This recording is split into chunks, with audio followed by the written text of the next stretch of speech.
মিষ্টি ব্যবহার আপনার বড় পুঁজি।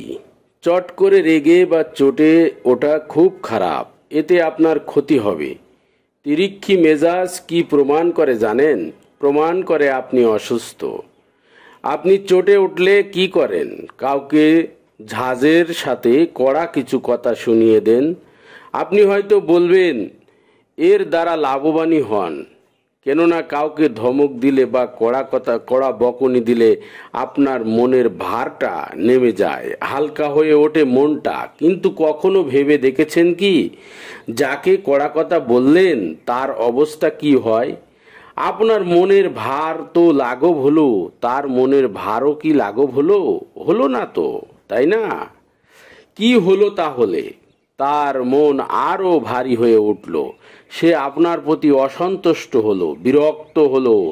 আপনার সম্পর্কে তার মনে সৃষ্টি হলো বিরূপ ধারণা। এর ফল কি কখনো ভালো হবে মনে করেন আপনি? হবে না। যদি মনে করেন হবে, তাহলে বলবো আপনি বোকা। কাউকে বিরক্ত করে তুলে, অসন্তুষ্ট করে দিয়ে তার সাথে বন্ধুত্বের সম্পর্ক গড়ে তোলা যায় না। শত্রু হোক বা বন্ধু হোক, নিজের স্বার্থ যদি দেখতে চান, তবে তাকে নিজের মতে আনতে হবে আপনার। আপনি যে মত পোষণ করেন সেই মতের সাথে একমত করাতে হবে তাকে। কিভাবে সম্ভব? তা কিভাবে সম্ভব? সম্ভব একমাত্র মিষ্টি ব্যবহারের দ্বারা। উডো উইলসন ঠিক এই প্রসঙ্গে একবার বলেছিলেন, আমাকে যদি কেউ আক্রমণ করতে আসে তাকে আমি ছেড়ে কথা বলবো না, কিন্তু কেউ যদি তার কি সমস্যার প্রতিকার কি, কোনো বিষয়ে আমাদের মধ্যে বিরোধ, এসব বিষয়ে আলোচনা করতে আমার কাছে আসে, তাতে আমি সব সময় রাজি আছি। এবং তখন দেখা যাবে আমাদের মধ্যে বিরোধের পরিমাণ নিতান্তই নাম মাত্র। দেখা যাবে প্রায় সব ব্যাপারেই মতের মিল রয়েছে আমাদের মধ্যে। আর আমাদের মধ্যে যদি দেখা যায় একত্রিত হবার ইচ্ছে রয়েছে, যার যার ভুল স্বীকার করার মানসিকতা রয়েছে, তাহলে তো কথাই নেই। সেই মুহূর্তেই সব মিটিয়ে ফেলে আমরা পরস্পরকে খুশি করতে পারি। ধরুন এক লোক আপনাকে পছন্দ করছে না, আপনার সম্পর্কে তার মনে কোনো রকম ভালো ধারণা নেই। যুক্তি দিয়ে, সমালোচনা করে, গায়ের জোরে ব্যঙ্গ করে পারবেন তার মত বদলাতে? পারবেন না। তাকে আপন করে নিতে হবে আপনার। তার সাথে আপনি এমন আচরণ করবেন যাতে সে মুগ্ধ হয়। হ্যাঁ, আপনাকে মিষ্টি ব্যবহার করতেই হবে। লোকটির মত বদলাতে হলে মিষ্টি ব্যবহার করা ছাড়া আপনার আর কোনো উপায় নেই। ছেলে মেয়েদের লাইনে আনার জন্য অনেক বাবা মা মারধর করে, ধমক দেয়। অনেক মালিক এবং স্বামী আছে যারা শ্রমিক এবং স্ত্রীদের শাসন করে। এমন স্ত্রী লোকের সংখ্যাও কম নয় যারা সারাদিন স্বামীর প্রতি অসন্তোষ প্রকাশ করে, হাঁসের মতো প্যাক প্যাক করে। এদের প্রত্যেকের জানা উচিত, বিরোধিতার দ্বারা কারো ধারণা বদলানো সম্ভব নয়। কাউকে দিয়ে কাজ আদায় করাও সম্ভব নয়। জোর করে আর যাই করা যাক, একমত করা যায় না, বশে আনা যায় না, আপন করা যায় না। কিন্তু মিষ্টি ব্যবহার দিয়ে তা পারা যায়। সুন্দর বন্ধুত্বপূর্ণ আচরণ করলে যে কেউ নিজের ধারণা বদলাতে বাধ্য। 100 বছরের বেশি হলো এই কথাই বলেছিলেন লিঙ্কন। তিনি বলেছিলেন, এক বালতি তেতো পদার্থে খুব অল্প সংখ্যক মাছি এসে বসবে, তার চেয়ে অনেক গুণ বেশি মাছি বসবে এক ফোঁটা মধুর উপর। কথাটা মানুষের আচরণের বেলাতেও খাটে। কাউকে যদি স্বমতে আনতে চান বা নিজের করে পেতে চান, তাহলে সবচেয়ে আগে নিজেকে তার সবচেয়ে প্রিয় বন্ধু হিসেবে প্রমাণ করুন। আপনার আন্তরিক বন্ধুত্ব মধুর সমান। বর্তমানে শিল্পপতি ব্যবসায়ীরাও বুঝতে পারেন ধর্মঘটরত শ্রমিকদের সাথে শুভানু অধ্যায়ের মতো বন্ধুত্বপূর্ণ ব্যবহার করা অনেক বেশি লাভজনক। একটা ধর্মঘটের অবসান ঘটাবার জন্য আপনার হয়তো ডাক পড়বে না কোনোদিন, কিন্তু বাড়ি ভাড়া কমানোর বা বাড়াতে না দেওয়ার চেষ্টা হয়তো বা সত্যিই আপনাকে করতে হতে পারে।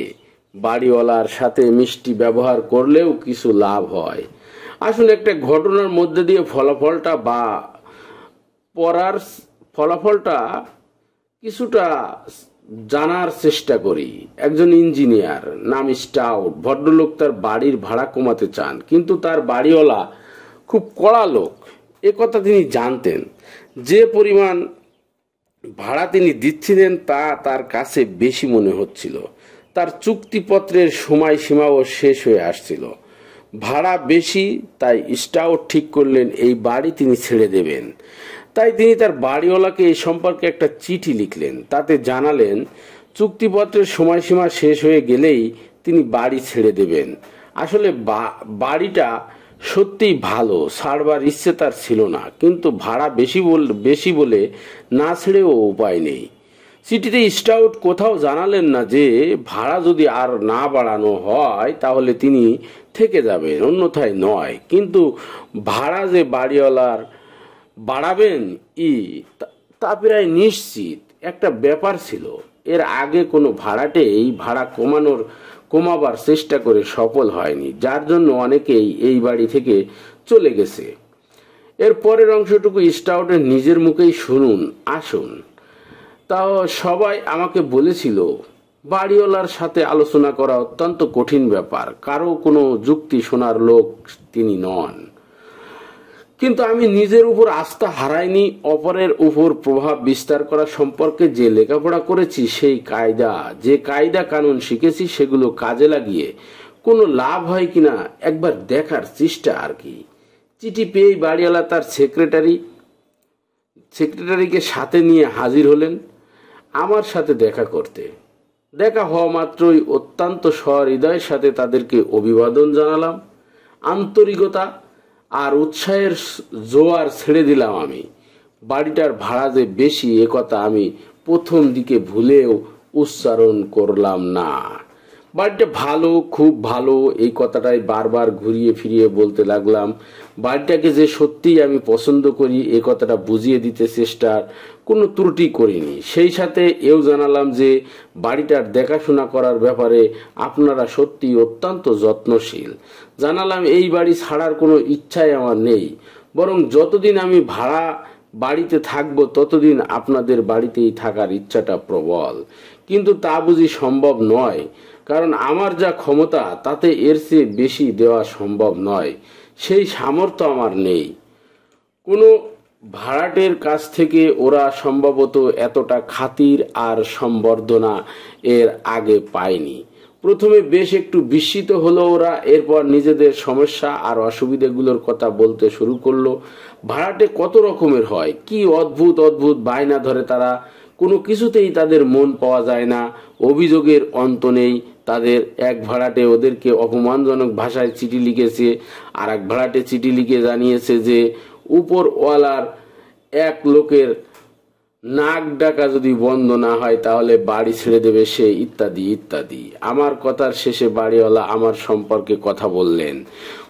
আপনি আমার একমাত্র ভাড়াটে, বাড়িওয়ালা সম্পর্কে যার কোনো অভিযোগ নেই। আরো বললেন, আপনার মতো ভাড়াটে পাওয়া সত্যি ভাগ্যের ব্যাপার। আমি চাই না আপনি আমাদের বাড়ি ছেড়ে চলে যান। আমি তখন খুব ভেবেচিন্তে তাকে জানালাম বর্তমানে যে ভাড়া আছে তা দিতে হলে আমার পক্ষে থেকে যাওয়া সম্ভব হবে। তিনি মাথা নেড়ে রাজি হয়ে বললেন, ঠিক আছে, ওই টাকাই দেবেন, তার বেশি আপনাকে দিতে হবে না। বিদায় নিয়ে চলে যাবার সময় হঠাৎ যেন কথাটা মনে পড়ে গেছে। এই ভঙ্গিতে পেছন ফিরে মৃদু হাসিতে আমাকে বললেন, যে কোনো ধরনের অসুবিধা হলে আমাকে জানাবেন। সব সময় এটাকে নিজের বাড়ি মনে করবেন, কেমন? আর আপনার রুমগুলো কিভাবে সাজানো হলে আপনি খুশি হবেন তাও কিন্তু জানাতে ভুলবেন না। আমার দ্বারা সম্ভব হলো। বেশি ভাড়া আর দিতে হলো না। অন্য ভাড়াটেরা তা পারেনি। আমি যদি তাদের পদ্ধতি অনুযায়ী বাড়িওয়ালার সাথে তর্ক বিতর্কে জড়াতাম এবং মেজাজ দেখিয়ে ব্যাপারটা নিষ্পত্তি করতে চাইতাম, তাহলে আমিও পারতাম না। মিষ্টি ব্যবহারের মাধ্যমেই অসম্ভবকে সম্ভব করতে পেরেছিলাম। মিষ্টি ব্যবহার আসলে সবচেয়ে বড় পুঁজি আপনার, যা খাটিয়ে প্রচুর লাভবান হওয়া যায়। শত্রুকে বন্ধু করতে চান, কারো চোখে প্রিয় হতে চান, কারো প্রেম ভালোবাসা পেতে চান, জনপ্রিয় হতে চান, তাহলে সকলের সাথে মিষ্টি ব্যবহার করুন। হৃদয় বাগানের সুরভি দিয়ে সবাইকে মুগ্ধ করুন।